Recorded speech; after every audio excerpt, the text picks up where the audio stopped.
Hey everyone, George here, the Disney Family Man. I have Christopher back, also known as Orange Grove 55. Hey Christopher, how's it going? Hey, George, it's going great. Thanks for having me on again. It's always fun. Anytime. So today we thought we'd have another little lengthy discussion, but this time it's not necessarily all about the parks. This is actually about something that's coming up very soon that I could definitely speak for myself that I'm very excited for. And it is Disney's very own streaming service, Disney Plus. So, are you excited for it? Very excited. Very excited. Number one on my list is The Mandalorian, but there's a lot of stuff on there that I can't wait to watch. Yeah, I mean, I saw the new trailer that was just released a few days ago, and I tell you, every time I see this, it just reminds me of what is being done with the Star Wars franchise in the movie theater. And Disney was very keen on this is not going to be a low budget series. I mean, they literally put out some big bucks to make this show, and I mean, it really shows in the trailers. Yeah, it does. It looks exactly like a Star Wars movie. I mean, they didn't downsize the quality on it at all. It has a really cool vibe to it. It's kind of like, and I mentioned this on Twitter, but it's kind of like if you took like Rogue One and Solo and kind of put them together. It kind of has that vibe. I just really like the way it looks, the tone. I can't wait for this thing. And you know what? Jon Favreau is the showrunner to this. And Jon Favreau, director of The Jungle Book, director of that movie Chef, which was phenomenal. I think he directed Iron Man, the first one. He has a very good track record. So I think this is really going to be something spectacular. Yeah, Jon Favreau, you can't go wrong with him. He does not disappoint, and he's the kind of director that when he does a project, he goes all out for it. He just doesn't go halfway, and it's like, okay, let's just be done with it. But I heard that they're actually even right now working on season two already with The Mandalorian. Yeah. Actually, it's like full steam ahead. I mean, they're I don't know if you watch Making Star Wars .net on YouTube. Jason Ward, he breaks a lot of like Star Wars scoops and stuff. He's got a lot of interesting stuff, but he's actually been filming um, from a distance, obviously, the behind the scenes stuff for Mandalorian season 2. Like Oh, they're like he's actually like filming like the behind the scenes whatever. Like they're actually filming this thing already. wow. So I don't know. I Season mean, one's not even out yet. We didn't even get the first episode, and they're already filming season two. they're But already that, filming season but 2. that's awesome. I mean, that's really great to hear to know that they're so confident that this show on the streaming service is going to be so big. And I think it's going to open so many doors for Star Wars because it just feels like Star Wars is getting a lot of criticism when in theaters. I don't know why. It's just like one of those things. And I think once episode 9 is done and the Skywalker saga is complete, I think that's hopefully that this will be the time where people can say, okay, it's the Star Wars universe. We don't have to be so nitpicky Yeah. when it comes to the franchise. And hopefully the Mandalorian will pave that way. Yeah, I hope so too. I have high hopes for the Mandalorian, and I think in a weird way, in a kind of an indirect way, it's going to actually help Rise of Skywalker. You know, it's similar to how like a lot of people that didn't like The Last Jedi, how it kind of soured their taste for the franchise, and maybe they skipped Solo because they didn't like Last Jedi. I think Mandalorian might have an opposite effect. You know, it's a month before Rise of Skywalker. You know, if Mandalorian is as good as we think it's going to be, it's going to get the fan base really excited and really energized for Star Wars, which is only good, which is a great thing for Rise of Skywalker just a few weeks later. So I think it's going to be a big boon for the franchise, The Mandalorian. It's going to change everything. It's going to change everything for Star Wars. You know, we're going to see a lot more of these kind of shows. and it's a whole new situation. Yeah, I hope for the best with it. But kind of going back a little bit, for all of you who don't know out there, Disney Plus is Disney's very own streaming service that will pretty much have all four corners of the company in one platform. Anything that you could find from movies, television shows, documentary series, um, specials, anything. I mean, even to where Fox with The Simpsons and National Geographic is going to be on there. You could find pretty much anything, and it's just going to keep on growing. I mean, within the past week, they announced even more content that's going to be on this, and it's like whatever they decide to put on, they even have 90 plus years of content that was already in the vault. So is there anything that you would like to see come to Disney Plus that they have not announced?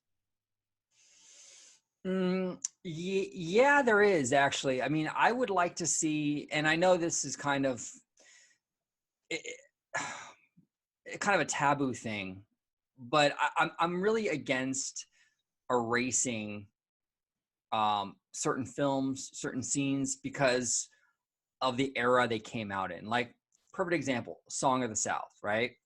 Yes. There's a lot of messaging in that movie that it goes against, you know, my belief, my morals, or and also against how we are right now as a society, right? I mean, it's not where we're at in 2019. But at the same time, I don't think that just pretending the movie never happened is good either. You know, I know Warner Brothers, I think Warner Brothers hit the nail on the head with a lot of their old Looney Tune cartoons, because a lot of those Looney Tune cartoons were like pretty racist, pretty vile in a lot of ways. But what they did was, instead of just like locking them away and pretending they didn't happen, they would release them, but they would have a disclaimer before the DVD started. It would say, you know, these cartoons were made in an era that doesn't reflect our current values, and yada yada yada. And I think if Disney did something like that, it would be fine. You know, so I would like to see some of that old stuff that Disney's afraid to put out there, and just have them put like a disclaimer in front of it, you know. But it'll never happen. I mean, I don't even think that movie was released during the Eisner era, and Bob Iger is way more woke, so to speak. I don't think he's ever going to go that route. But you know, stuff like that I would like to see on the service. I think that would be kind of cool to have people to see what that film was about and everything, and kind of, you know, actually see it. And but other than that, I mean, you know, the Disney Plus pretty much has everything, the whole library on there. There's not a whole lot that I really need from it. I hopefully they do a lot more Imagineering stuff. Hopefully they do a lot more like behind the scenes of like, you know, animated features and things like that. That was a big deal during the Eisner era. He did a lot of that kind of stuff, and I really hope Disney Plus ushers in a new era of those kind of documentaries, because I love those as a kid, and I hope they make a comeback. I actually agree with you because I used to watch all those behind the scenes on the Travel Channel, where they would have specials like with Walt Disney World behind the scenes, Disneyland behind the scenes, go in-depth look with the Imagineers. Excuse me.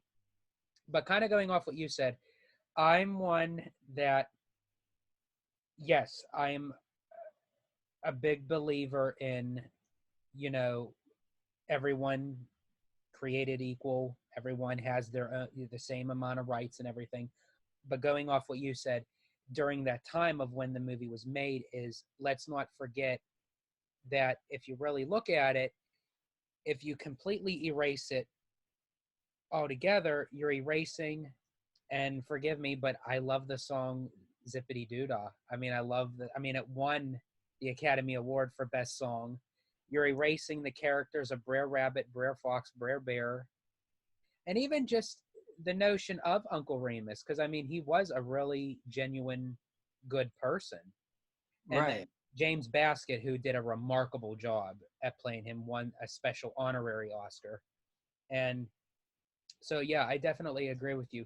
The one thing that I wish that they, I hope, well, I don't even have to say I hope. I definitely know that they will. It's just a matter of time when, is the original Mickey Mouse cartoons, like the Donald Duck cartoons, Goofy, like the ones from the 30s, the 40s. The No, one they're not doing those. Like the old shorts and stuff. I assume they would, but I didn't hear anything. as of right now, now they didn't announce anything. They still may release it at launch because I mean they're announcing so much now. Now it's down to almost the last week. But as of right now, they're not releasing any of the classic shorts, just the modern ones that they're doing now. But I hope eventually they will, like with the Brave Little Tailor and the band concert and Goofy's How To uh, series, because I grew up watching those on the original Disney Channel, and they were also part of the Walt Disney Treasures DVD, and those, and I would love to see the classic Wonderful World of Color, and Yes. Yeah. like your host Walt Disney and all that. I would love to just even watch the Walt Disney segments, just him talking to the audience, going around the studio. And I could just watch a whole bunch of those. It doesn't even have to be the full episodes. Yeah, I love that stuff too. I would love to see that. And you touched upon the old Disney Channel. It would be really cool if they even brought back some of the very early on, the very early content from the Disney Channel. So like Mouser Size. Remember Mouser Size and Yeah, I remember. yeah, and like Adventures in Wonderland and Under the Umbrella Tree and all those old That's school. right, because oh my gosh, Under the Umbrella Tree, Dumbo Circus, Yes, Blue yes. Corner. Oh my, that takes me back. Oh man. Yeah, remember Dumbo Circus? I mean, I would love to see all that stuff on the service, and I mean all that early '80s stuff would be just so Yeah, good, so yeah. good. I'm telling you, the 80s and the 90s, I don't care what anybody says, that was the era. I mean, I could still kind of kick myself because when they announced 90s night at Disneyland, and I thought, if this is going to be what I think it's going to be, I really wish that I could go to this. And I went on YouTube and I watched a whole bunch of videos and I thought, it's exactly it was. I wanted to go. And then when they started playing the Disney afternoon jingle, it was like, oh man. Well, and it's funny that you mentioned the '80s and '90s. That was really when Disney was starting to get back into its stride. I think after Walt's death, um, the '70s, I think, were probably, in my opinion, the darkest time for Disney. The movies were not good. The live action was horrendous, and it was just. I felt like it was sort of like a time when they really just didn't know how they were going to proceed further after Walt, and they were kind of just resting on laurels and just kind of going through the motions. And it wasn't until like Eisner came in, like in the mid '80s, that they started to innovate again and started to Yeah. beat Disney again. And it was, and I think they've been good ever since. But yeah, that era though it was remarkable. It really was. But I think that Disney Plus is even going to help Disney out even more now. Because even, yes, they are doing hit after hit, billions of dollars at the box office with the movies. But it just seems like that they're playing the safe route with all these reboots and live action reboots. It's like, I would love to see original content. And this is what Disney Plus is offering. So I can't wait to see where this is going to lead because I'm so used to Disney creating original content. Like even back in the day when Walt was alive, you had 20,000 Leagues Under the Sea, Darby O'Gill and the Little People. You had the Swiss Family Robinson, In Search of the Castaways, like all those, The Parent Trap, all those classic movies, but they were all different. They all had something unique about them. And it just seems like there's no new, it's either based off of something or it's a reboot. I would love to see original content. And now that with this Disney Plus and they're releasing all these new different things, it's giving me hope again that it can go back to some original content. Well, and Disney Plus opens the door, like you said, it opens the door to so much. And this is why I think Disney Plus is going to change the game for Disney, because they're going to be able to do things that they probably wouldn't have even considered otherwise, right? So, perfect example, the Kenobi series, the Obi-Wan Kenobi series coming to Disney Plus. After Solo flopped, we would have never seen a Kenobi movie. I mean, they would never do a standalone movie based on a legacy character again after that massive flop. Now with Disney Plus, what they could do and what they're doing is they're making it into like a 6-episode miniseries, and it opened that door to have that, because now you don't have to worry about box office window release dates, anything like that. It's less risky on this platform, so we're able to get that content, and it opens. There's just so many possibilities, and even like the stuff that we talked about earlier with like the Imagineering stuff, the behind the scenes stuff, none of that would have seen the light of day if not for Disney Plus. They wouldn't release that in theaters. It's a niche market. They wouldn't even probably release it on Blu-ray. So Disney Plus, like, it's creating these new opportunities for content, and it's exciting for me. I'm really happy about it. Yeah. Now, kind of piggybacking off what you said about we wouldn't have seen a Kenobi movie because of the Solo flop. I don't know if it was absolutely greenlit, but wasn't there supposed to be a Kenobi movie if the Solo film did well and it got canceled and no one thought it was ever going to be brought up again? Yeah, no, that's exactly what. Yeah, that's exactly what happened. They were because Ewan McGregor admitted, like, I think it was like a few days ago, that he's known about a Kenobi project for 4 years. And I think initially the Kenobi series was going to be a Kenobi movie, but after Solo flopped, it scared them, and without Disney Plus, it probably just would have been canned and we would have never seen it at all. And because of this platform, we're able to dive into the Kenobi character now through like a mini series, which might even be even better, because now instead of a 2-hour movie, we get like 6 hours with this character, and to go really deep and dig into his mentality during that time period and what he was really going through. So it really did open this door into some pretty cool stuff that we wouldn't have had if not for Disney Plus.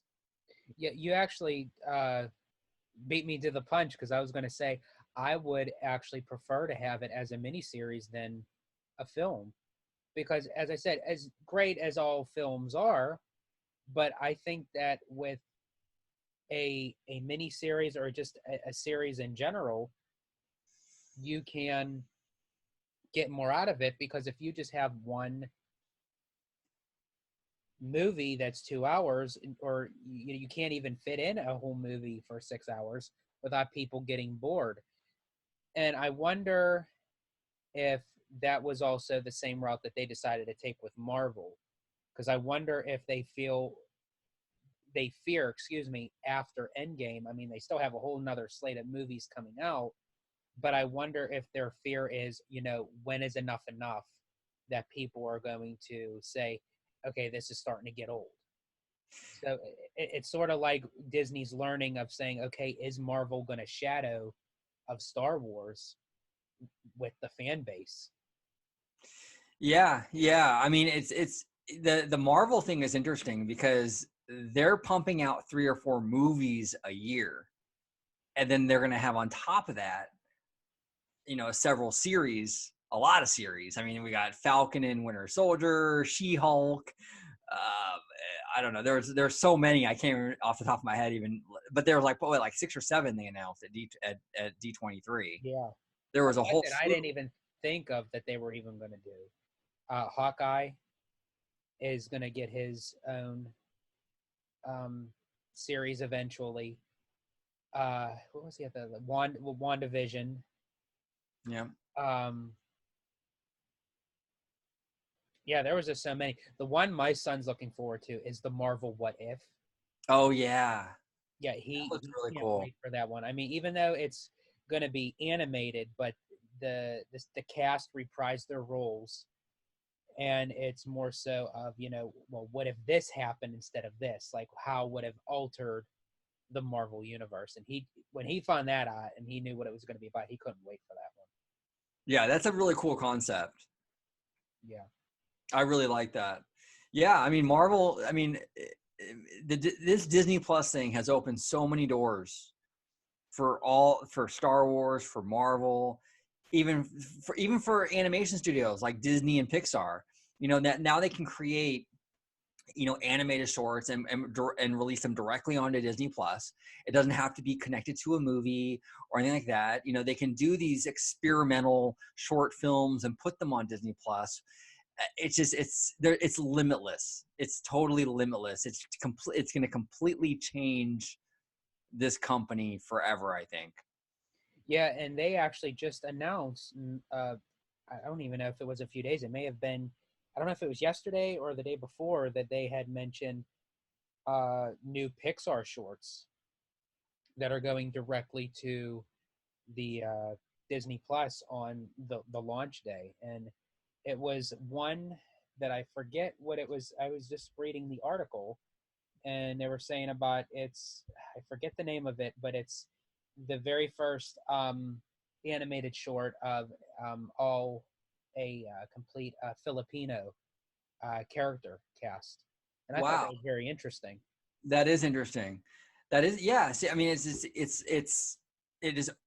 gives Disney the opportunity to do these more to do like stuff that they probably wouldn't green light otherwise, and to be able to put it on a platform. And it gives them the opportunity, like you touched upon earlier, to do more original stuff. When there's less risk involved. Putting a movie out in theaters is risky. There's a lot of money involved, and there's only a short amount of time for that movie to make money. It really has to make the bulk of its money on opening weekend and the second weekend. And after that, if it hasn't really done well, it's probably not gonna. But on Disney Plus, it's on there indefinitely, and it'll always be there, and people can watch it at their own leisure. And it's less risky on Disney's part. And I think that's going to entice Disney to get more creative and more original. It's in my opinion, only good can come out of that. Definitely. And Disney said that if you download any of the content on there, that whether or not that it stays on there, if it gets taken off for a short period of time and brought back, because it's going through the transition now that with other streaming services, that Disney has to wait for the contracts to end on their behalf before it can stay permanently on Disney Plus. So things may pop up temporarily and then be taken down and then re-put back up. But they said if you download it, it'll stay on there on your own account.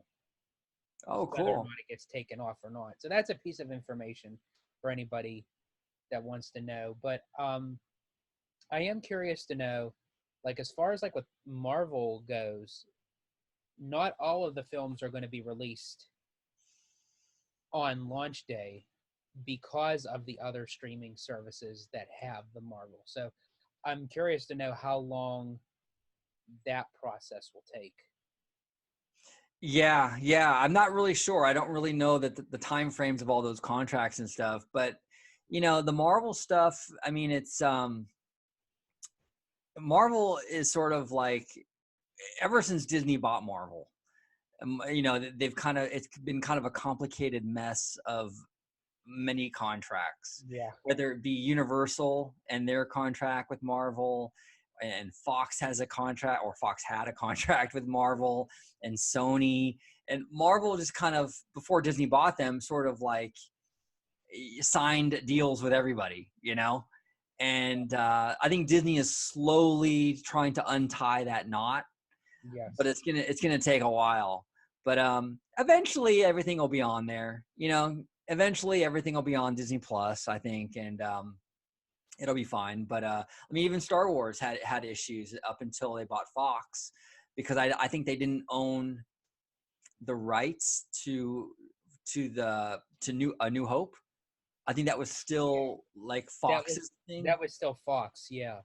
So, I mean, all these things are sort of now they're kind of untying everything and it's kind of coming together, but it's probably going to be a while before Marvel gets completely under the Disney umbrella where solely, Disney. And now even Disney kind of added even more contract mess with buying Fox, because now while you're undoing the mess of like the Marvel stuff, you've added stuff like The Simpsons, because now they own The Simpsons, but now that's another property Universal has in their parks. It's like, oh, it's like, what do you do? And it's like, I see this, like, people posting things on, them walking through Universal, and I'm thinking, well, I wonder for how long it's going to stay there, because eventually it's going to go to Disney.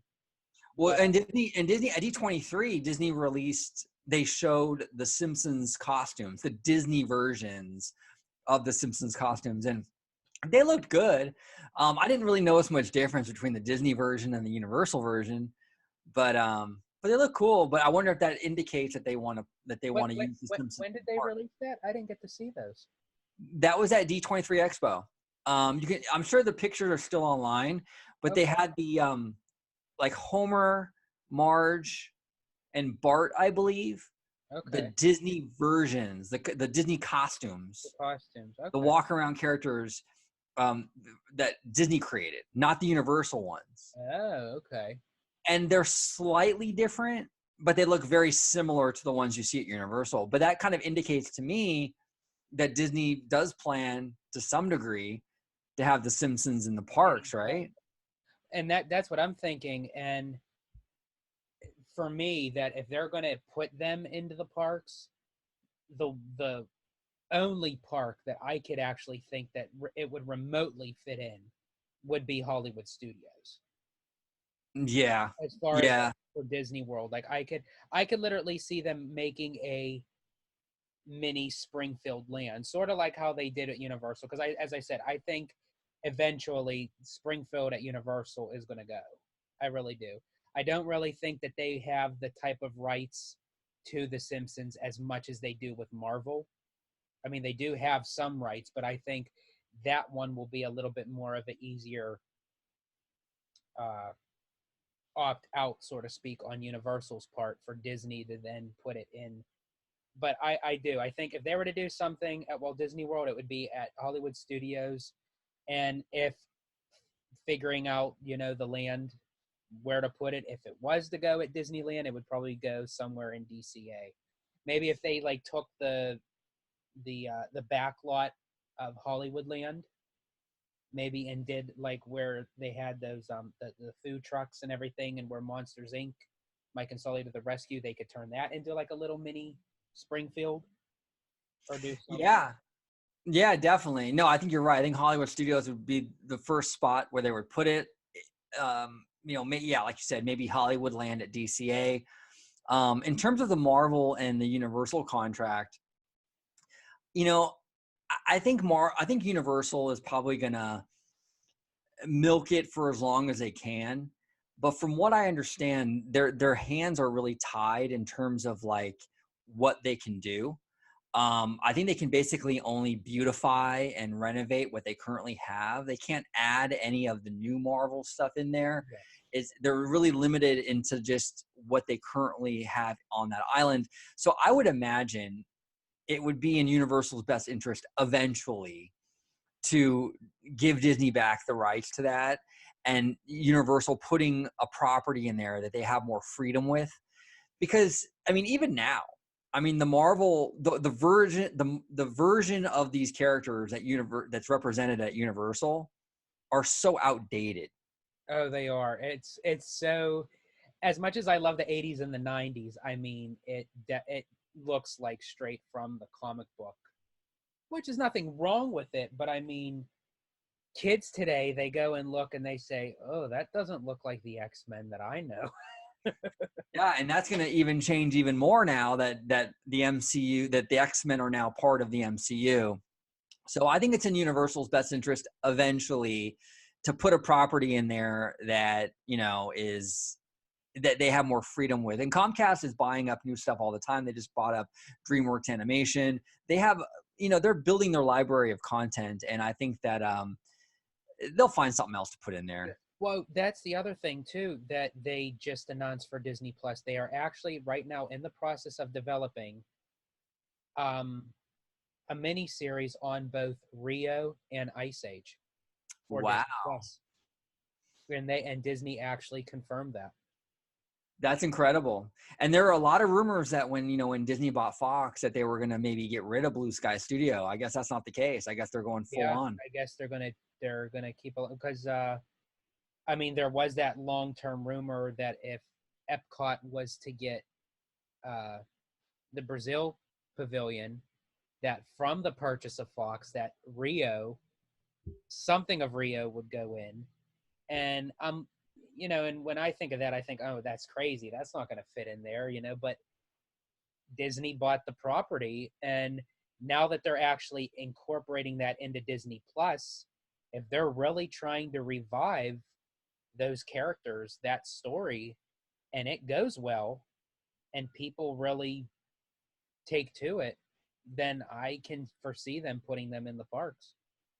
Yeah, no, definitely. Yeah, if Disney's serious about these characters, and it seems like they are, if they're going to revive them, it's fair game. It's a family franchise. Rio and Ice Age, those are family franchises. They're popular. Yeah, Ice Age is very popular. Yeah. And it's fair game at this point. It's technically a Disney property. So, we'll have to wait and see. It's interesting. Are you surprised, by the way? I wanted to ask you, are you surprised because the marketing for Disney Plus has really centered around The Simpsons? It's like they've kind of become like the pseudo mascot, but a lot of people feel like their brand, like Simpsons, is kind of counter Disney in terms of the what do you feel about that? Actually, I'm glad you brought this up because I thought maybe I was the only one that noticed it. You would think like Mickey Mouse or the Fab Five or the, whatever it is now, would be like the headliners of Disney Plus. But no, you have the Simpsons standing outside of their house with all Disney memorabilia around them. You have them dressed up in Disney attire. Homer dressed up as Iron Man. Bart dressed up as Mickey.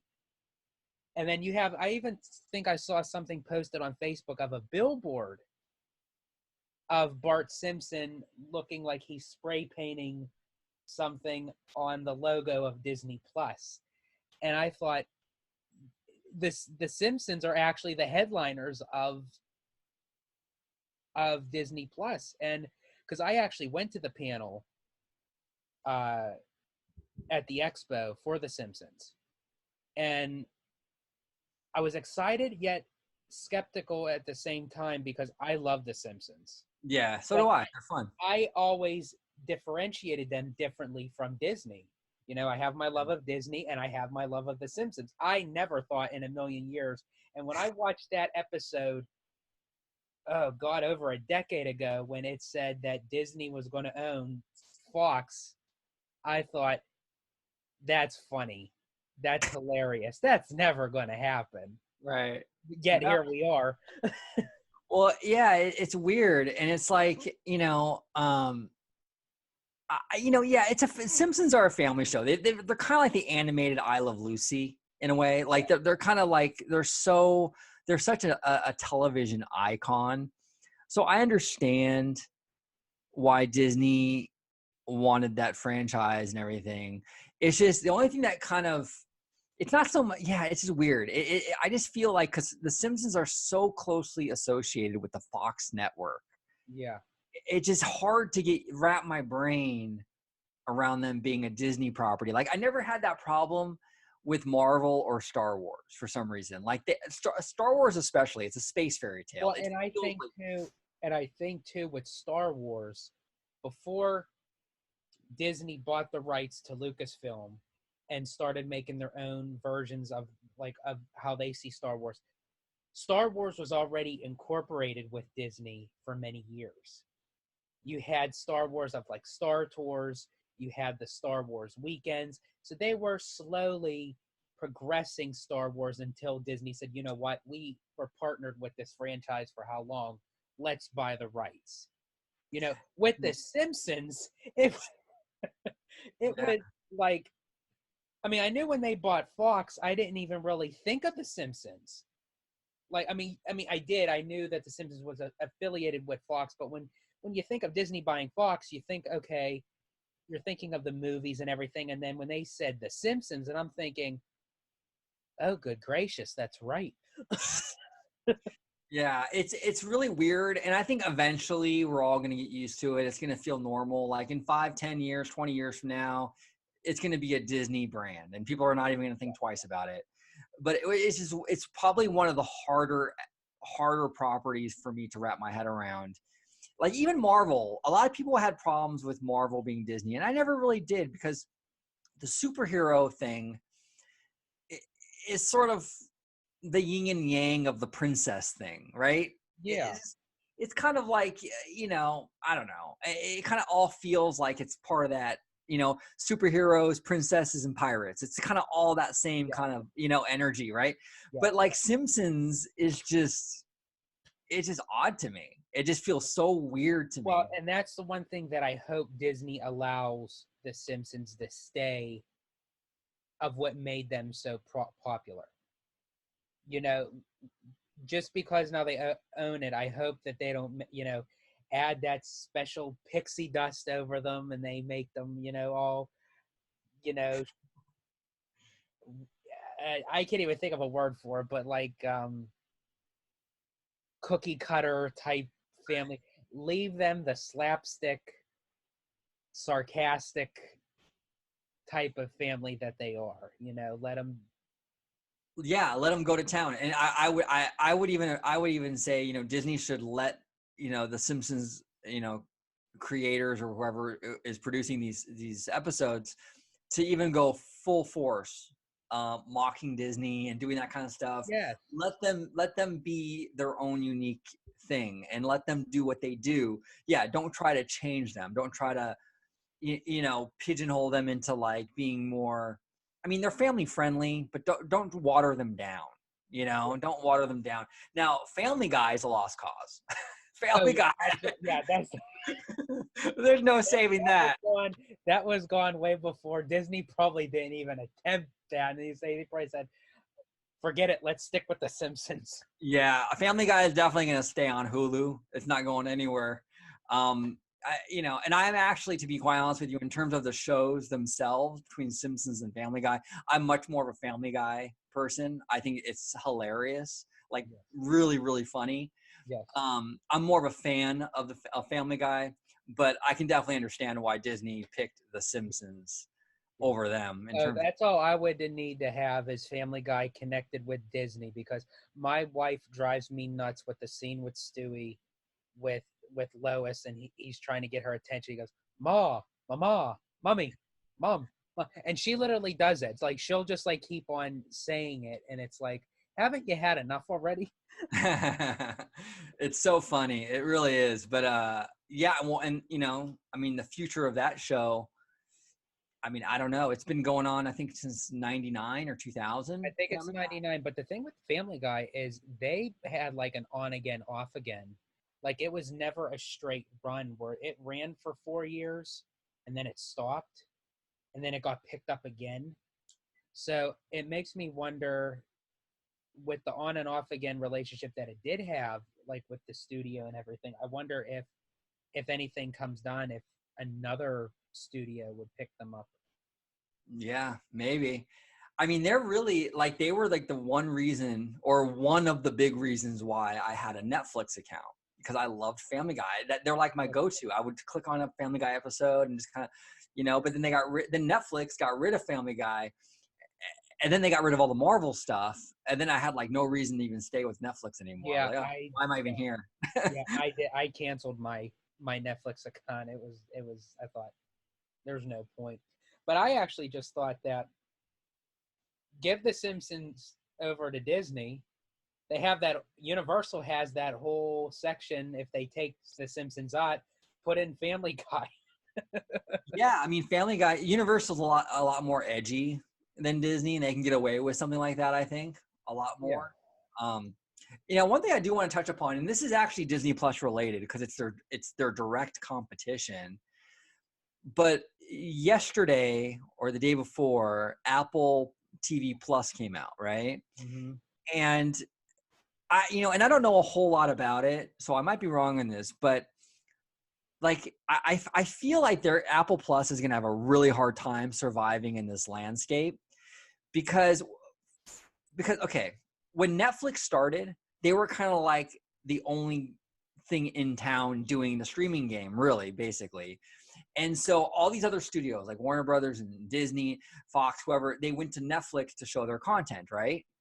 But now the landscape has changed where Disney has their own streaming service. Comcast has their own streaming service. Mm-hmm. They're all getting their own services. So what the heck is Apple Plus going to put on their service? I mean, they can do original content, but how much of a draw is that going to be when, when Peacock, which is Comcast's Mm-hmm. app, when Peacock has like stuff like The Office and all the Universal properties and the Minions and all that, and Disney's got 90 plus years of like iconic entertainment. How is Apple going to compete with that? I don't understand. I don't know how they're going to survive. To answer it bluntly, I don't think they are. I think literally they're biting off more than they can chew. No pun intended. But I just feel that when they announced that, I thought this is ridiculous.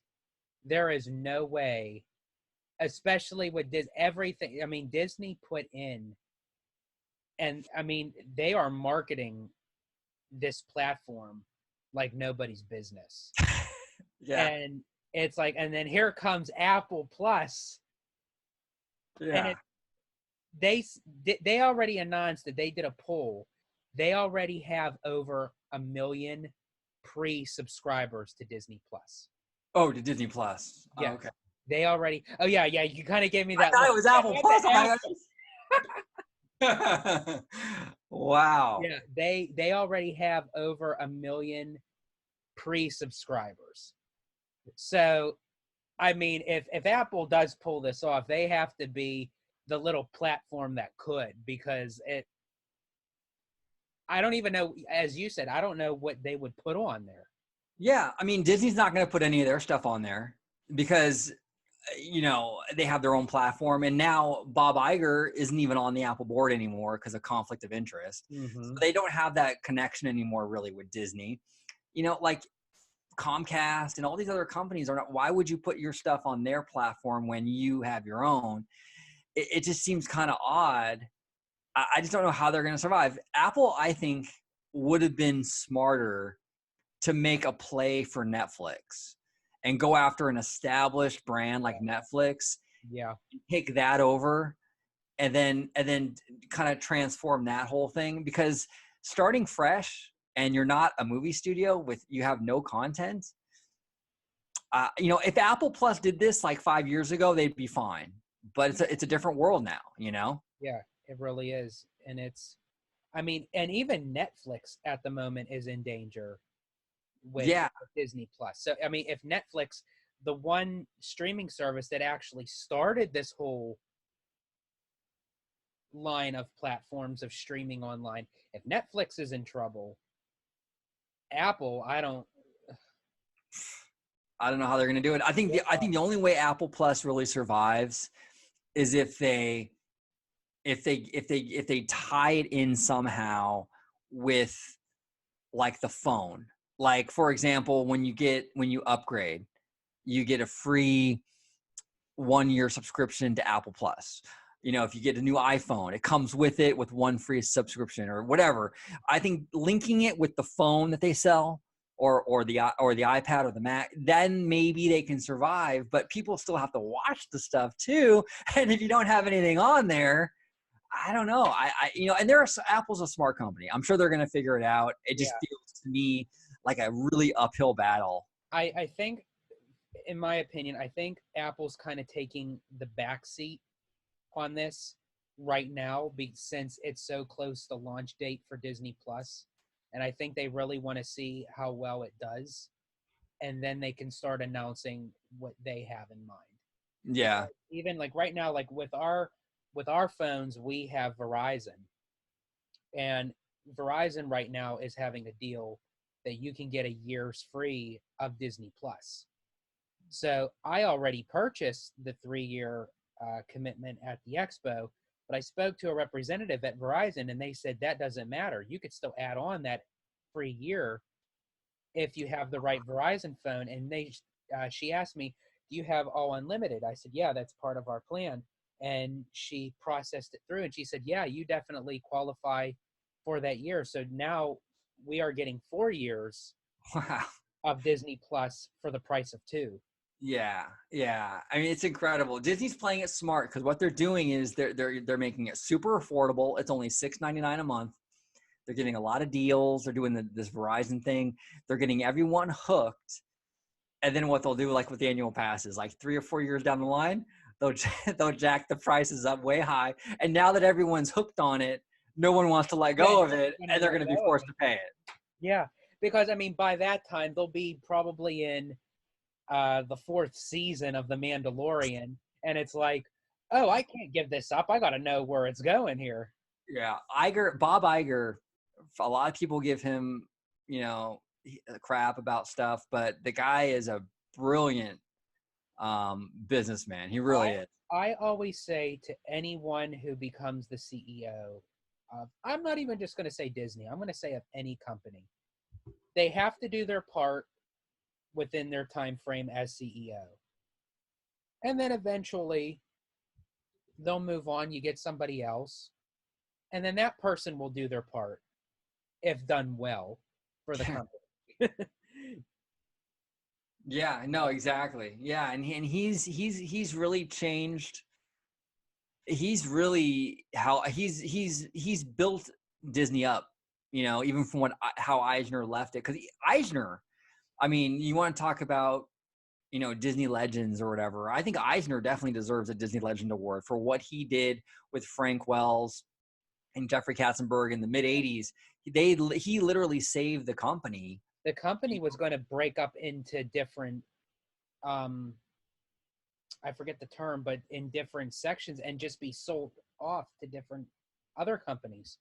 Yeah, and if not for Michael Eisner, we wouldn't have the company we have today. And then Bob Iger took that and he ran with it. And his whole approach was like acquisitions with, Pixar, Marvel, Lucasfilm, Fox. That was his kind of angle.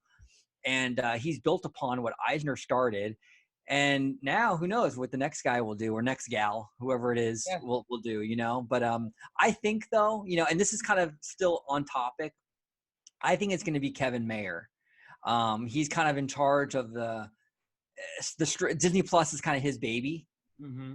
And I think that's going to be the next CEO because on top of he has the streaming service Disney Plus, but on top of that, he's been there with Bob Iger with all these acquisitions. I guess he was kind of like an integral part in the Lucasfilm thing and Marvel and Pixar. And I think that because of that experience, going through all those huge events of the company and being connected to the streaming service, I think Iger is going to pick him. A lot of people think it'll be Bob Chapek, but Bob sees streaming and the studio thing as I think a priority over the parks. I have that feeling, and I can't see Bob putting a parks person in charge of the entire company. I really don't see it happening. I don't see it either. I really don't. I mean, if it was Tom Staggs, that was there as the parks chairman before Chapek, I can somewhat understand it because I feel that Staggs had a little more a repertoire with the company, so to speak, that he kind of knew the business. But since, he's no longer with the company, I mean, I could definitely see that. I could actually see Kevin being the next CEO. And he's pretty young. It just makes me wonder, is 2021 going to be the actual year that Iger retires? I mean, because this is his, third time that he had given us a date and time and he extended his contract. Yeah, yeah, it'll be interesting to see. I think it will be though. I think he definitely wants to step down, and I think it probably will be his time. And I think that I have a gut feeling it's gonna be Kevin Meyer. But here's the thing: is Bob Iger is like the king of surprises. I mean, it's like no one. A lot of this stuff that he does, these like big things, come out of nowhere. Yeah. You know, like when I read the news about Lucasfilm being bought, I was like, "Are you like?" Not only was the merger or the buying Lucasfilm a huge story in and of itself, but then they announced a whole new trilogy on top of that, and I was like, "Are you kidding me? This is massive news." It's like, and the same thing with Marvel. I mean, it just threw everyone for a surprise, and I can kind of see Iger doing that again, where he's sort of like he picks somebody that nobody's expecting. It comes out of the blue, Yeah. and we're all like, "What is going on?" Because Iger does that. I just, I guess the reason why I ask if it's going to be his time because 2021 marks the year of Walt Disney World's 50th, and that's a major milestone. And for him to then leave the company after all that he's done Yeah. on the 50th year of Walt Disney World, I don't know. Well, you know, and that would be really that would be kind of a crazy bookend for his career as CEO because he came in during Disneyland's 50th anniversary in 2005. I think it was September of 2005, and then to leave for Disney World's 50th is kind of it's like poetic. Yeah, I actually didn't even think of that. Wow. It's kind of weird, but yeah, maybe you're. I mean, I see what you're saying though. I mean, it's possible. Maybe he wants to, you know, kind of ride that out because it's going to be, you know, a huge success, obviously, and to Where's, go out on a real high note like that. where's Edgar Allan Poe when you need him? Yeah. That's great. But I can't believe, and I have to say, this is like going like way all the way back to the beginning of our conversation, but you are actually the first person, without me bringing it up first, that knew what Under the Umbrella Tree was. Yeah. Believe it or not. Like, you are the first person I've met in God knows how long that had mentioned Under the Umbrella Tree. And I'm like just thrown back to say, wow, someone else knows that show too. Yeah, I used to watch the Disney Channel before school every day. That era of the Disney Channel to me was really great, and that was one of the shows that just happened to land right before when I was getting ready for school, and I loved it. I thought it was a great little show, and yeah, that's funny. Yeah, nobody knows. Yeah. Nobody knows that show. And again, I hope Disney Plus, or I wish Disney Plus would, and it seems so pathetic. Just play the little montages that's in between commercial breaks, like where you see the old fashioned retro logo Yeah, of the Disney Channel. I'll just sit there and watch that because that'll yeah, just me take too. me back of the. And as I said, play the Disney afternoon jingle.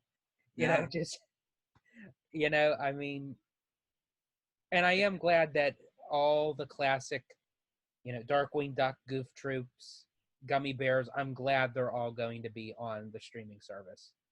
Yeah, me too. I'm really glad. That's gonna be great. You know, we're gonna be able to watch the Disney afternoon lineup. We can turn it on at 3 o'clock on Disney Plus and go through all the shows until like what was it like 5:30 it went to I think. Yeah. You know, and like relive those days. You know, Oh, that's it's pretty fun.